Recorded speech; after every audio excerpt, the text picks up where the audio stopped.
네, 안녕하세요. 앞서 소개받은 대기 과학자 조천호입니다. 여러분들하고 기후 위기에 대해서 이렇게 함께 생각할 수 있는 이런 기회를 갖게 돼서 굉장히 기쁘게 생각을 합니다. 오늘 저의 그 강의 제목이 회복할 수 없는 위험, 기후 위기다라고 하는 어떤 면에서 막막한 우리의 미래를 이야기를 하고 있는데요. 물론 이러한 우리가 그런 막막한 그런 위험이긴 하지만 이 안에서도 우리 인간이 어떤 희망을 가질 수 있는가 이러한 이야기도 함께 나누어 보고자 합니다. 오늘 부제로다가는 거대한 가속에서 담대한 전환으로라고 하는 이러한 제목을 한번 달아봤어요. 우리가 저런 용어는 흔히 우리가 알고 있는 들었던 용어는 아닌데 저거는 유엔의 그 기후 위기 이러한 보고서에서 보게 되면 자주 언급이 되는 그런 용어입니다. 저 의미가 무엇인지에 대해서도 우리가 함께 살펴보도록 하겠습니다. 앞에 굉장히 멋진 이러한 줄무늬 그림이 있어요. 바로 인제 이러한 줄무늬 그림이 작년 9월 달입니다. 영국의 그 시사 경제지죠. 이코노미스트지의 그러한 표지로다가 저 줄무늬 그림을 사용을 했습니다. 저 그 줄무늬 그림의 그 세로줄 하나하나는 지구 평균 기온을 나타내고 있습니다. 파란색이 강하면 강할수록 평년보다 온도가 낮았다라고 하는 걸 의미를 하고 있고요. 그다음에 빨간색이 강하면 강할수록 평년보다 온도가 높았다라고 하는 걸 의미를 합니다. 그래서 지난 1850년 이래 지금까지 기온이 상승되고 있는 이러한 모습을 나타내고 있습니다. 어 우리가 이런 이제 화석 연료를 태워서 지금 기온이 상승이 되고 있는데 이 모습은 단지 자연에서 일어나고 있는 과학적 사실일 뿐만이 아니라 바로 이코노미스트지에서 다루고 있듯이 우리가 정치, 경제, 사회와도 밀접하게 관련이 돼 있다라고 하는 거를 여기서 이야기를 해 주고 있고요. 요때 이 기후 이슈에 관해서 바로 정치, 경제, 사회적인 이러한 측면에서 다뤘었습니다.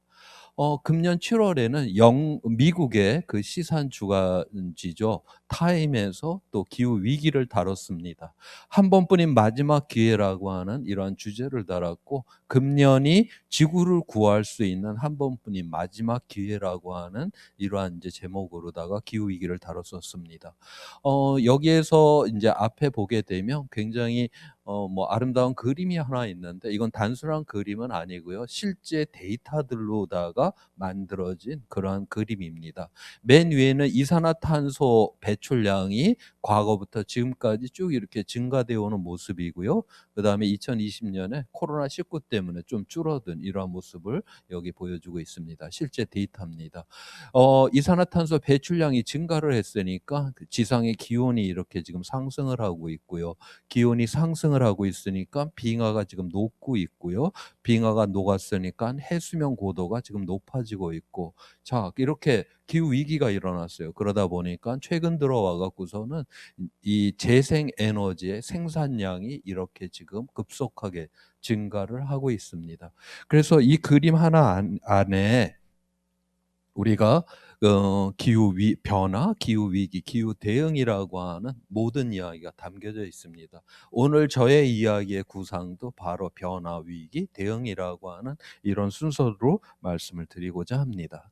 먼저 기후 변화입니다.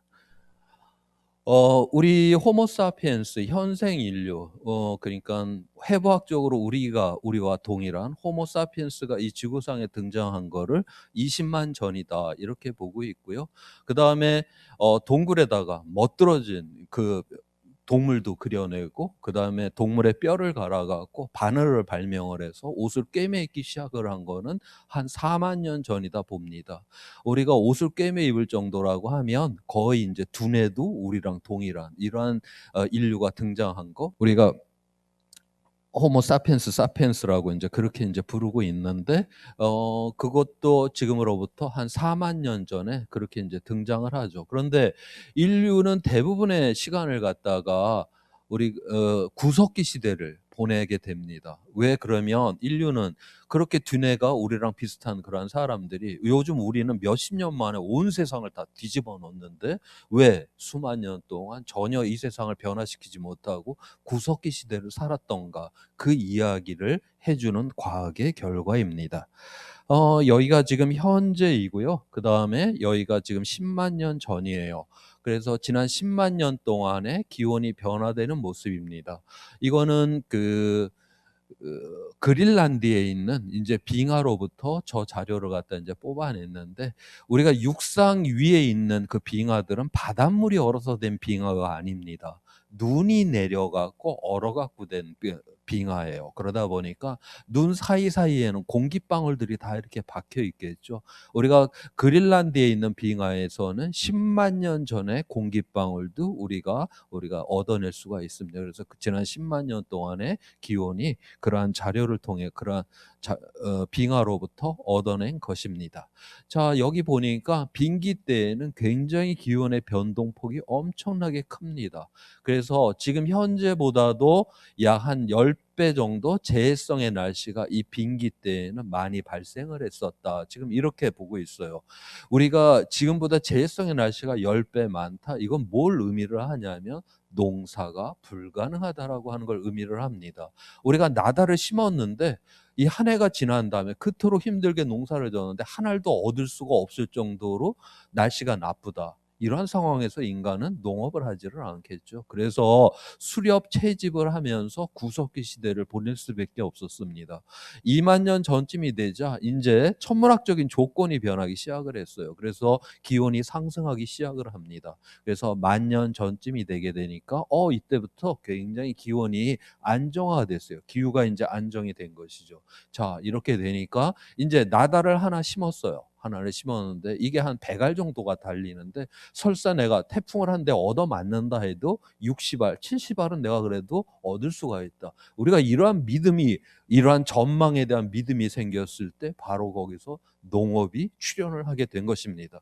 농업이 시작이 됐어요. 그러니까 우리가 정착을 하기 시작을 했고 그다음에 강하구는 물이 많고 그다음에 이 퇴적층이 인제 쭉 내려오기 때문에 자연적인 비료 성분이 많아서 거기에 농업 생산량이 굉장히 많았겠죠. 그러기 때문에 거기에 많은 사람이 몰리게 되고 거기서 문명이 탄생을 할 수가 있었습니다.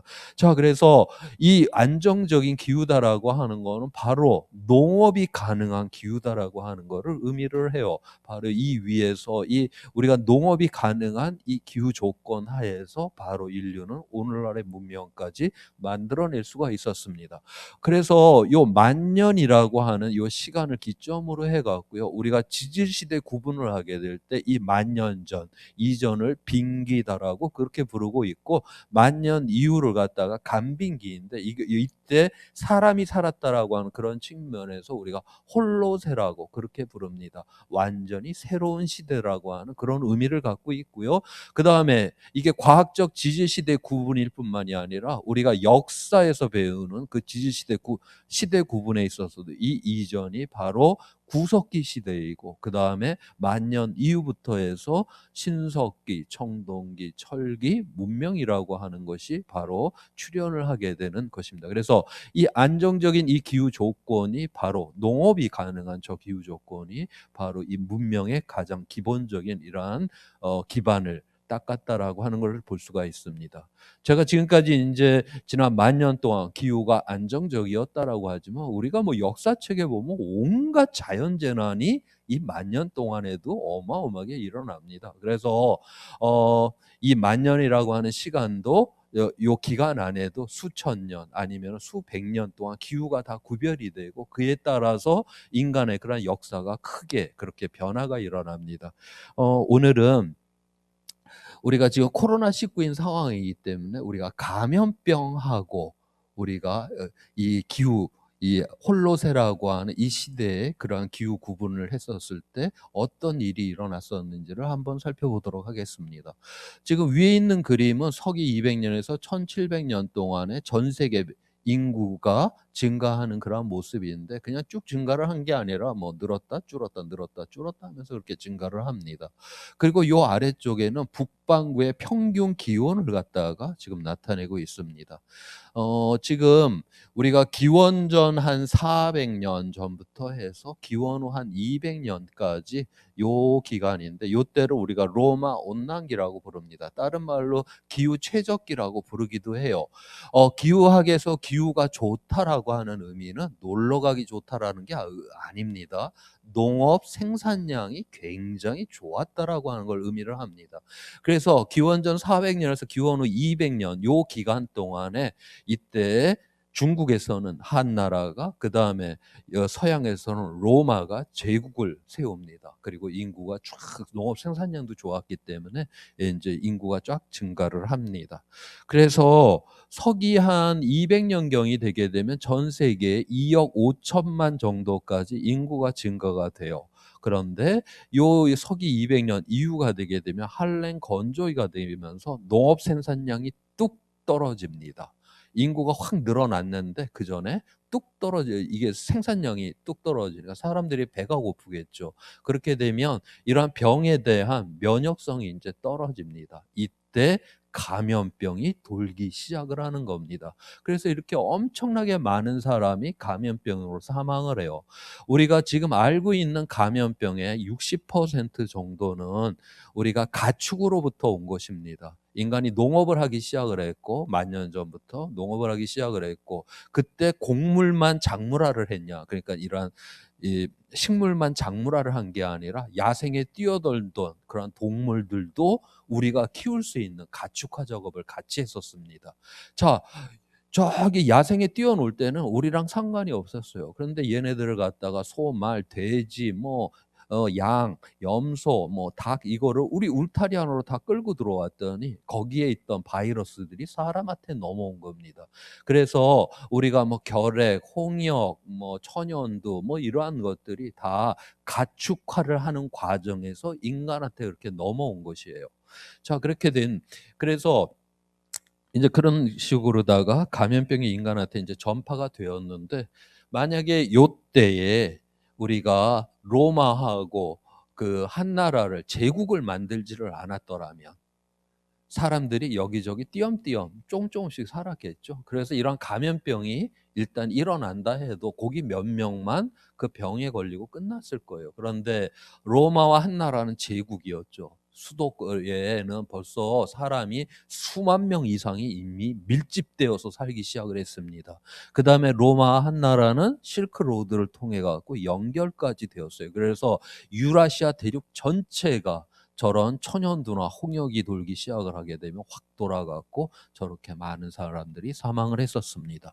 자, 그다음에 인제 서기 800 년에서 1300년 사이에는 그때는 중세 온난기라고 합니다. 요때 또 농업 생산량이 쫙 좋아졌어요. 그래 갖고 인구가 2억 에서 서기 800 년에서 1300 년이 될 때 이때는 인구가 2배가 돼서 4억 까지 인구가 증가를 합니다. 그런데 1300년 이후에는 소빙하기가 들어오게 돼요. 이게 수백 년에 걸쳐 갖고서 지금 북반구에서 0.6 도가 떨어진 게 소빙하기입니다. 고 정도의 그 평균 기온이 떨어져도 농업 생산량이 형편없이 인제 떨어진 거예요. 사람들이 또 다 배를 골았겠죠. 사람의 사업까지 늘어났는데 다 인제 배고픈 상황에서 또 면역성이 떨어진 이 상황 속에서 흑사병이 돌기 시작을 합니다. 그래서 유럽의 인구의 3분의 1을 잃어버렸고 그 중국에서는 그보다 더 많은 사람들이 이렇게 죽어나가서 세계 인구가 이렇게 줄었었습니다. 그런데 1400 년대 이후부터 해 갖고서는 인제 별로 그렇게 인구가 줄지가 않아요. 우리가 1400 년대 유럽 사람들이 아메리카 대륙을 처음 인제 들어가게 됩니다. 아메리카 대륙에 살았던 원주민들은 가축을 길들이기를 하질 않았잖아요. 면역성이 없었어요. 그래서 유럽 사람들을 보자마자 인제 감염병이 걸리기 시작을 했는데 유럽 사람이 들어오기 전에 아메리카 대륙의 원주민이 6천만 명이 살고 있었습니다. 그런데 물론 그런 백인들의 그런 학살에 의해서 죽은 사람도 꽤 되기는 하지만 실제로 대부분 5천만 명이라고 하는 사람이 저 당시에 천연두나 홍역에 의해서 사망을 하게 되는 것입니다. 그래서 이렇게 엄청나게 사람이 죽었고요. 계속적으로 뭐 중국 이런 데서도 감염병이 돌고 뭐 1800년대 그 인도의 콜레라가 영국으로 넘어가고 뭐 유럽 전체로 퍼지고 하면서 또 수십만 명이 죽어나가고 1차 대전, 2차 대전 이때 때 수천만 명이 죽고 뭐 스페인 독감으로 또 수천만 명이 죽고. 자, 그런데 1400년 이후가 되게 되면 그렇게 수천만 명씩 죽어나가도 전 세계 인구가 줄지가 않습니다. 그래도 계속 증가를 하는 추세를 갖습니다. 우리가 1400년 이후가 되게 되면 우리가 아메리카 대륙에서 감자, 고구마, 그다음에 옥수수라고 하는 구황작물이라고 하죠. 이거는 기존의 논과 밭에 심지를 않고 이런 야산에 심어도 잘 자라요. 그리고 얘는 노동력도 많이 들지도 않아요. 그냥 심어만 놓으면 잘 자랍니다. 그래서 우리가 유라시아 대륙에 이러한 배고픔을 면하는 데 굉장한 도움이 되었고, 그다음에 대항해 시절이라고 하는 거, 유럽 사람 입장에서는 이 무역을 통해 갖고 이 곡물이 많이 생산되는 지역에서 그다음 모자라는 지역으로 이걸 옮길 수가 있게 되었습니다. 그래서 이런 식으로 문제를 해결하고 의료가 발달하고 산업혁명이 일어나고 뭐 녹색혁명이 일어나게 되면서 인제는 전쟁과 감염병으로 수천만 명씩 죽어나간다 해도 인구는 결코, 전 세계 인구는 결코 줄지 않는 그러한 세상 속에서 우리가 살게 된 것입니다. 자, 이거는 이제 수백 년 단위로 기후 변화가 일어났을 때 이 감염병하고 인구하고의 그런 관계를 보았고요. 또 한 수십 년 이상의 지속적인 이러한 가뭄이 발생을 했었을 때 어떤 일이 일어났는가를 한번 보도록 하겠습니다. 위에는 중국의 그 인구를 나타내고 있습니다. 중국의 인구가 쭉 여기서도 증가를 하는 게 아니라 늘었다 줄었다, 늘었다 줄었다 하는 이러한 패턴들을 갖고 있고요. 요 아래쪽에는 그 중국의 강수량입니다. 이 강수량은 추구기 같은 데서 잰 강수량이 아니라요. 우리가 석회 동굴 안에 들어가게 되면 지하수가 막 떨어지잖아요. 홍수가 날 때는 많이 떨어질 거고 가뭄이 들면 조금밖에 안 떨어지겠죠. 바로 그 떨어지는 지하수에 의해서 해마다 그 석순과 종유석이 자라는 속도가 틀려집니다. 그래서 우리가 그 석순을 떼어내게 되면 그거를 분석을 하게 되면 수천 년 동안의 강수량을 추정이 가능합니다. 그렇게 나온 강수량입니다. 자, 여기서 보니까 당나라가 이제 서기 600년경부터 해 갖고 인구를 팽창을 하는 과정에서 인구가 쭉 증가를 했습니다. 그런데 당나라 막판이 되니까 가뭄이 들어오는데 자그마치 한 100년 동안의 가뭄입니다. 그러니까 1-2 년의 가뭄이 아니에요. 자연의 변동에 의해서도 한 100년 동안의 저런 가뭄이 들어왔습니다. 중국의 역사를 보게 되면 저러한 패턴이 항상 똑같아요.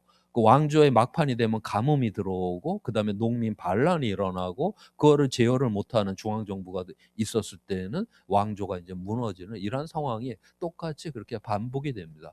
요때 그러한 일이 일어났어요. 결국 이 가뭄에 이 농민 반란을 제어를 못하고 당나라가 무너지게 됩니다. 송나라가 들어섰습니다. 송나라가 인구가 쭉 증가를 하는 이 과정에서 갑자기 인제 북쪽에 몽골이 등장을 합니다. 몽골은 제국을 팽창하는 과정에서 이건 뭐 사람만 보면 학살을 하면서 막 이 영토를 넓혔던 이러한 특징을 갖고 있어요. 그래서 한참 잘 나가던 시절에 오히려 인구가 좀 줄기도 합니다.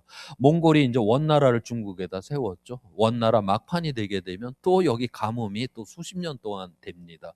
바로 저 가뭄에 농민 반란에 그러한 지도자가 명나라를 세우게 되고 초대 황제가 되게 되는 것이죠. 그래서 명나라가 제국을 팽창하는 과정에서 인구가 증가를 했고 또 명나라 막판이 되니까 수십 년 동안에 또 가뭄이 들어오고요. 이때 명나라가 무너지고 청나라가 들어서게 됩니다. 그래서 기후가 변화되었다라고 하는 이거는 단순하게 뭔가 우리의 삶에 좀 불편이 있다 이 정도의 문제가 아니라 사회적 불안정성하고 굉장히 밀접돼 있다라고 하는 것이고요.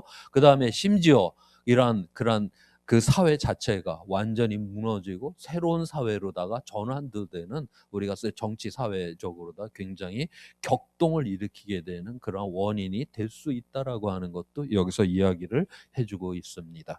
자, 그다음에 인제 쭉 시간을 갖다가 흘러갔고요. 1750년 산업혁명 이후부터 해 갖고 최근까지 인제 인간이 어떤 세상을 만들었는가를 보여주는 그것입니다.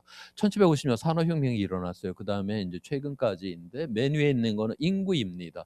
요게 점선으로 된 건 2차 대전 이후인데요. 1950 년에 25억 명이 이 지구상에 있었습니다.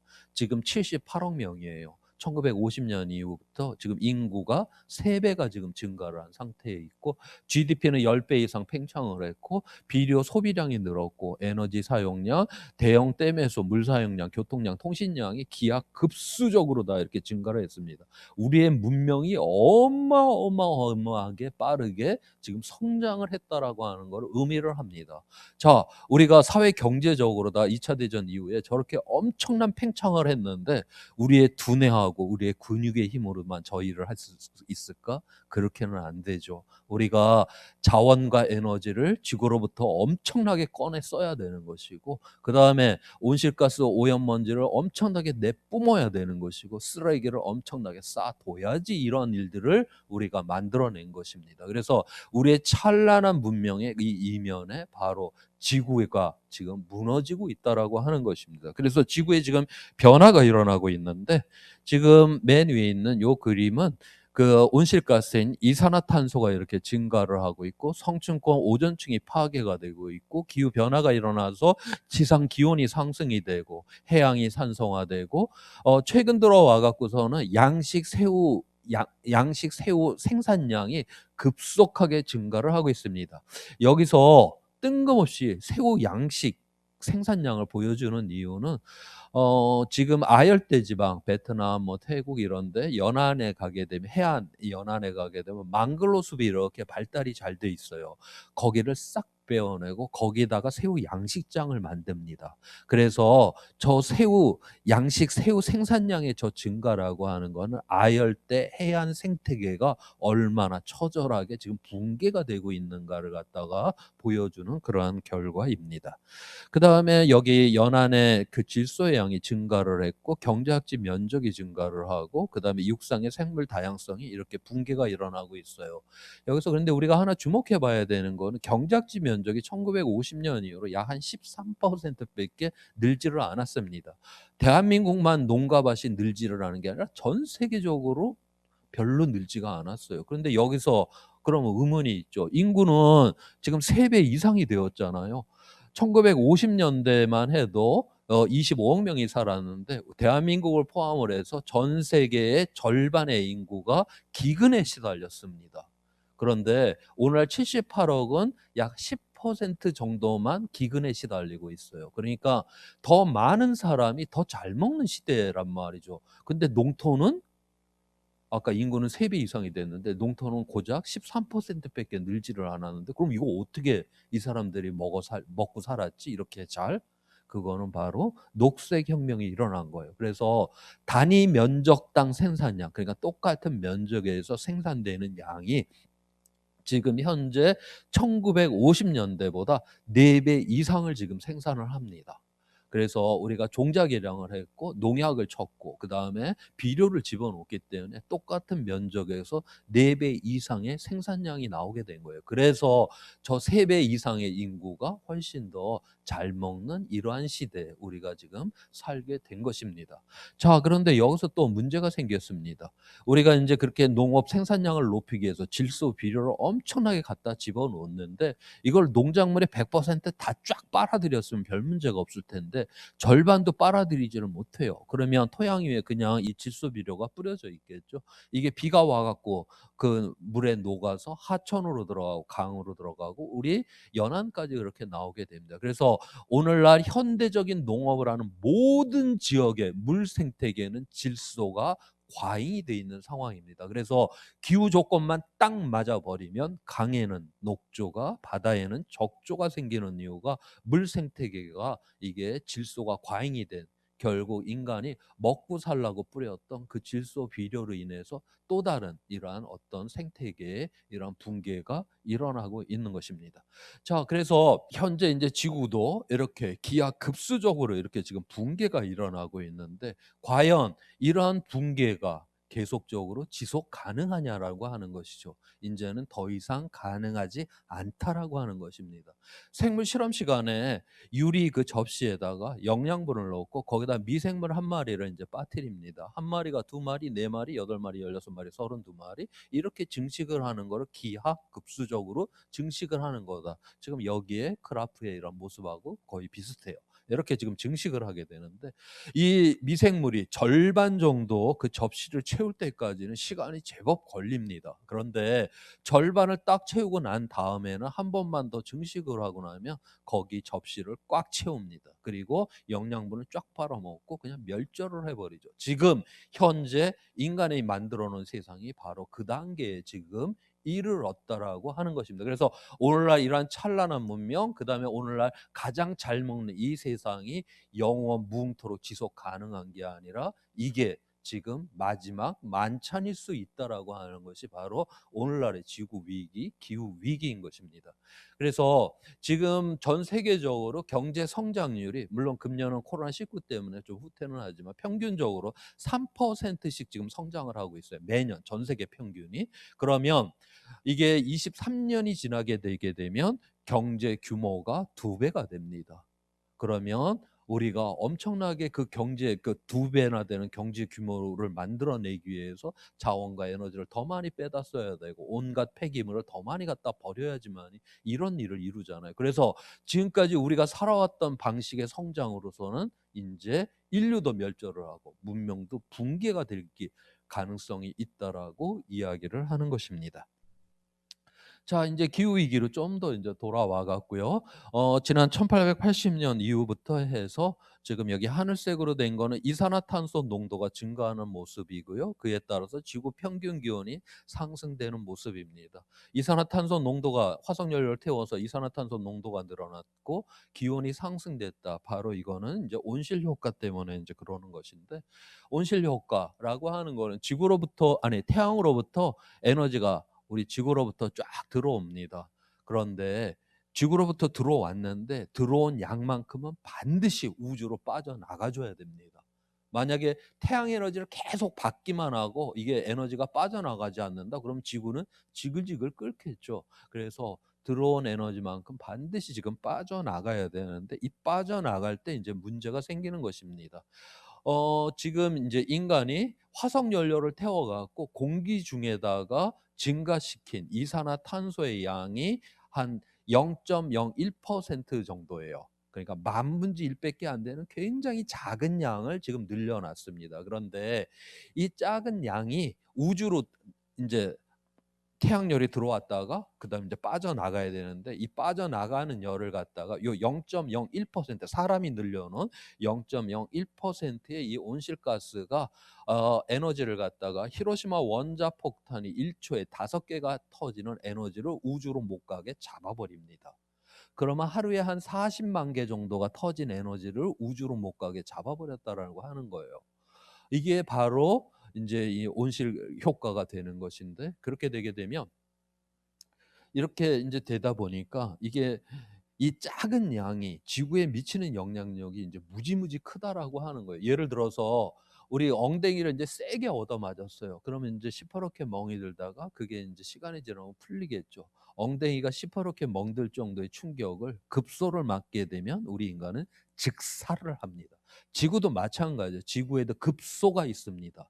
그게 바로 온실가스예요. 이 온실가스는 작은 양이 지구에 미치는 영향력이 굉장히 커요. 그런데 우리가 이걸 계속 증가를 시켜 갖고 지구의 충격을 지금 어마어마하게 지구의 급소를 지금 때리고 있다라고 하는 것입니다.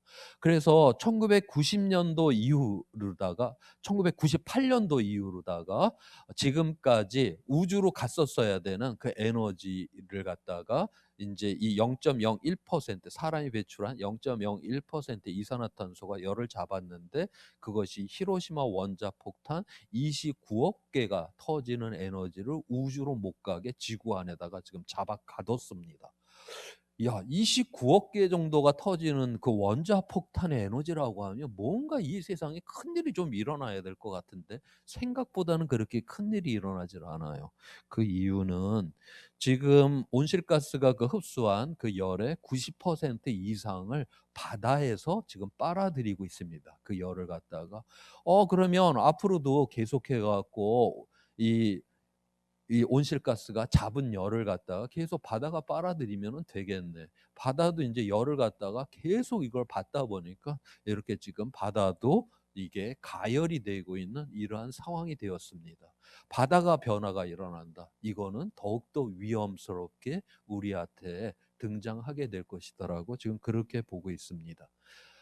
그다음에 인제 90% 이상은 해양에서 저 열을 갖다 다 빨아들였고 일부는 토양을 따뜻하게 하는 데 쓰고 일부는 빙하를 녹이는 데 쓰고 공기 중에는 2% 지금 미만만이 남아 있습니다. 우리가 그걸 갖고 뭐 "기후 위기가 일어났니 뭐 했니." 하고 지금 난리가 나는 거예요. 그래서 요 2% 요 미만의 열로다가 지금 대륙권이다라고 하는 거는 이 지상에서 구름이 올라갈 수 있는 최대 높이입니다. 그러니까 날씨가 일어나는 공간이에요. 약 10 킬로 높이까지입니다. 그래서 지상에서 한 10 킬로 높이까지 전체 층에서 온실가스로 인해 갖고 요 2% 요 미만의 열로다가 지금 열이 증가된 모습을 갖다가 여기 보여주고 있고요. 요 대륙권 위 그러니까 여기 10 킬로 저 위쪽에는 성층권이라고 하는 공기층이 있어요. 이 물 위에 기름이 동동 떠 있듯이 이 성층권하고 대륙권은 서로 공기층이 완전히 분리가 되어 있습니다. 그래서 공기가 잘 섞이지가 않아요. 딱 이게 인제 분리가 돼 있는데 자 그러고 나니까 저 10 킬로 저 위쪽에 있는 성층권 입장에서 보면 옛날에 우주로 빠져나가던 열이 밑에서 온실가스가 열을 잡았잖아요, 못 가게. 우주로 못 가게. 그러니까 성층권으로 열이 안 올라오겠죠. 그래 갖고 현재 성층권에서는 냉각이 지금 일어나고 있습니다.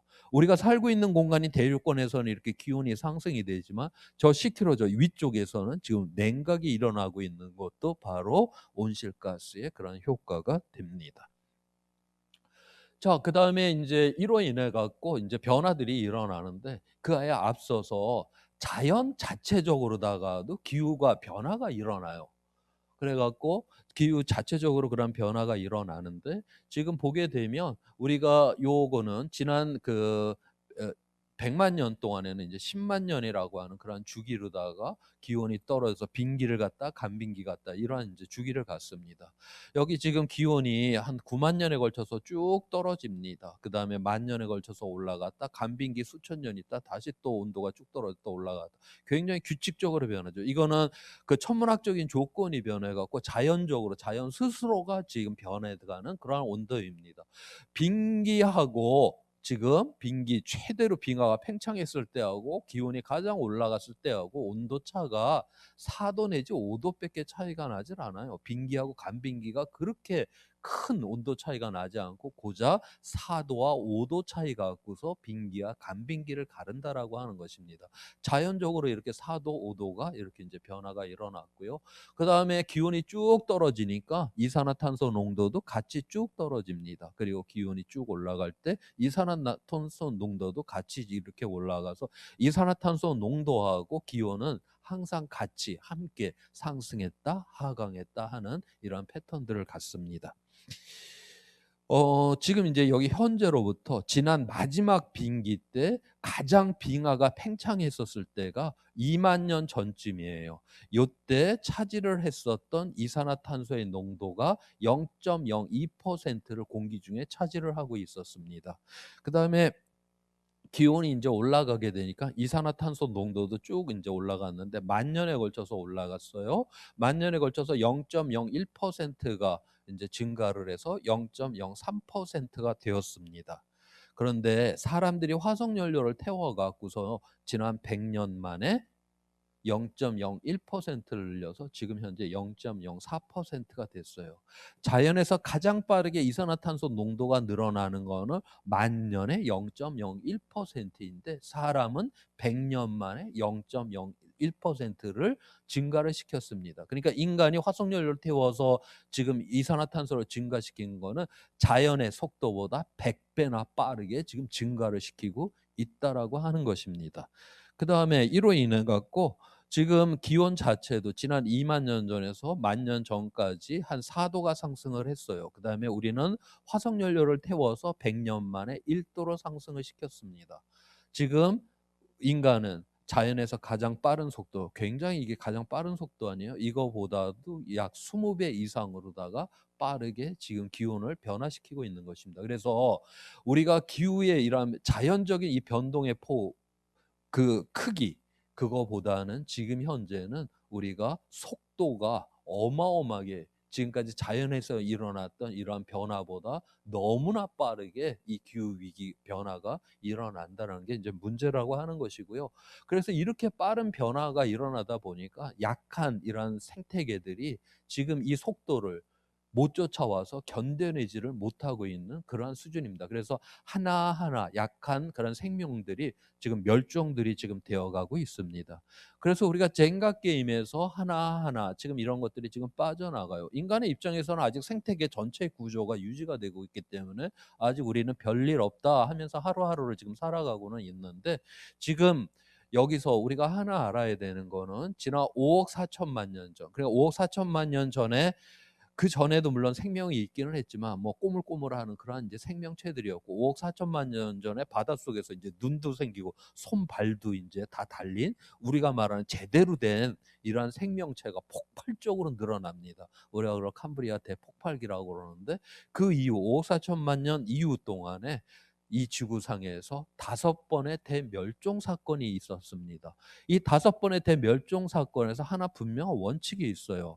먹이사슬의 최정점에 있었던 그 생명체는 완전 전멸을 한다라는 겁니다. 이 하부 구조를 차지했던 이 생태계의 생명체들은 살아남는 것들이 제법 돼요. 그런데 먹이사슬의 꼭대기에 있던 건 완전 전멸. 왜냐하면 먹이사슬의 꼭대기에 있는 이 생명은 이 생태계 전체가 필요합니다, 이 구조가. 그런데 이 구조가 무너지게 된다라고 하면 결국 거기서 생존을 못하게 되는 것이죠. 그래서 1억 년 전에 그 거대하고 멋들어진 공룡 중에서 우리가 지금 살아서 만날 수 있는 게 단 한 마리도 없는 이유입니다.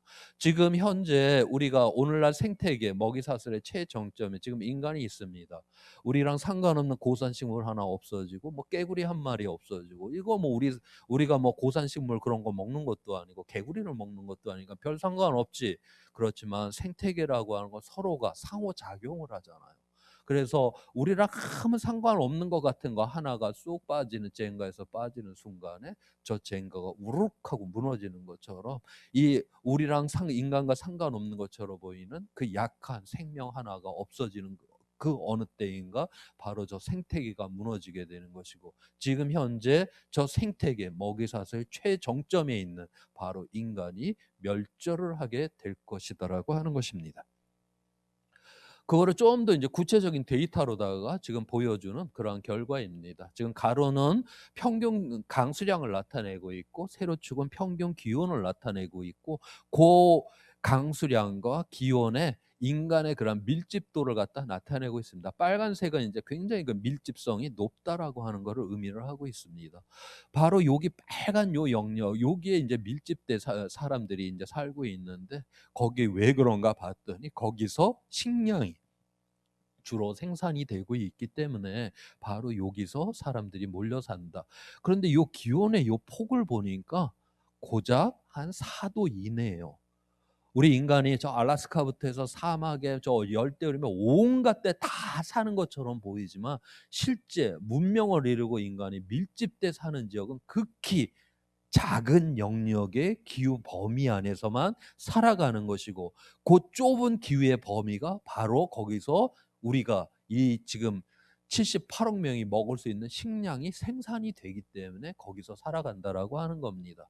지금 현재 요 우리가 지금보다 2도 이상이 되는 이 지역들을 들어가게 되면 여기는 우리가 식량을 생산을 할 수가 없는 지역이에요. 그래서 이 논문에서 이야기를 하기를, 지금보다 아니 그러니까 우리가 산업혁명 이후에 2도 지구의 평균 기온이 2도 이상이 되게 되면 지금 15억 명이 살 수 있는 그 지역에서 사람이 살 수가 없는 지역으로 변하게 될 것이다. 그렇게 이야기를 해 주고 있습니다.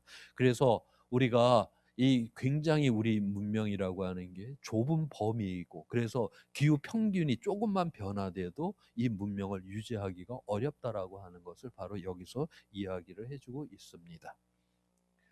자, 그다음에 그렇다라고 해서 우리가 인제 제가 지금까지 1 도가 지금 이제 지구 평균 기온이 변화가 일어났었다라고 하고, 이것이 뭐 생명들이, 약한 생명들이 지금 죽어나가고 있고 뭐 이렇다라고 하는데, 그래도 우리가 직관적으로다가 굉장히 이거 받아들이기가 어려운 온도입니다. 우리가 뭐 하루에도 새벽녘하고 대낮하고 온도가 10도 차이가 나고, 뭐 가을에는 한 20도 차이도 날 때가 있어요. 북유럽의 이런 나라, 우리보다 4-5도 추운 나라 이런 데 가도 사람 다 잘 살고 있고요. 우리보다 뭐 5도 내지 10도 더 높은 저 열대 지방 이렇게 놀러 가 봐도 거기 뭐 에어컨 있고 선풍기 있으면 다 사람 살 만한데, 왜 1 도 이런 변화가 그토록 위험하다라고 하는가? 그거를 좀 거기에 대한 이야기입니다. 지금 요거는 북반구 여름철 평균 기온의 빈도 분포입니다. 그러니까 빈도, 발생 횟수를 이제 나타내는 겁니다. 그래서 요거는 북반구 한 군데에 있는 그 백엽상 자료가 아니라 굉장히 여러 군데 대표적인 백엽상 자료를 다 모은 자료예요. 자, 80년 이전에는 평균이 가장 많이 발생을 하겠죠. 그다음에 평균보다 온도가 굉장히 높은 경우 조금 밖에 안 발생할 거, 평균보다 온도가 낮은 경우 조금 밖에 안 발생할 거죠. 그래서 우리가 발생 횟수 인제 빈도 분포도를 보게 되면 이런 이제 종 모양을 갖게 됩니다. 이 종 모양을 여기에다가 새카맣게 칠해 놓고요. 2005년 이후를 다시 인제 산출을 해 봤습니다. 여기 가운데 중앙값이다라고 하는데 요게 평균값에 가까워요. 80년 이전하고 2005년 이후에 북반구 여름철의 평균 기온이 한 0.7도 정도가 상승을 했습니다. 그다음에 또 하나 봐야 되는 거는 이 종의 모양이 2005년 이후에 옆으로 좀 이렇게 쭉 퍼지잖아요. 어 우리가 공기 중에다가 온실가스를 막 배출한다라고 하는, 공기 입장에선 계속 충격을 받는 거예요. 우리가 진자 운동을 이렇게 하는데 옆에서 충격을 빡 주면 이게 인제 진폭이 커지잖아요. 그래서 공기가 온실가스로 충격을 받게 되면 기후의 변동의 폭이 커지게 됩니다. 그래서 지금 지구가 온난화가 일어나고 있는데도 겨울철에 한파가 들어올 때 보면 제법 쌀쌀하게 들어와요. 그 이유는 진폭이 커지다 보니까, 물론 이 따뜻한 쪽으로다가 더 많이 이게 움직이긴 하지만 진폭이 커지다 보니까 추운 것도 이렇게 걸리게 되는 것이에요. 그래서 인제 그 한파도 종종 우리가 경험을 하게 됩니다.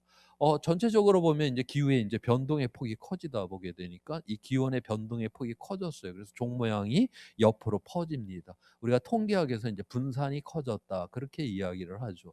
자, 이 상태에서 우리가 보게 되면 1980년 이전에는 우리가 평년보다 3도 이상인 경우는 0.1%가 발생을 했었는데, 2005년 이후가 되니까 14.5%가 발생을 합니다. 145배가 늘어나 버렸어요. 평균은 고작 0.7 도인데 우리가 극단적인 날씨다라고 하는 것은 저렇게 급속하게 지금 증가를 했다라고 하는 겁니다. 여러분들 요즘 매년 보게 되면 그 기사를 보게 되면 역대급 100 년에 한 번 발생하는 이러한 날씨가 발생했다라고 하는 걸 우리가 매년 그런 기사를 봐요. 100 년에 한 번 발생할 날씨라고 하면 우리는 그런 기사를 100 년에 한 번 봐야지 정상입니다. 근데 우리는 지금 매년 그런 기사를 보고 있어요.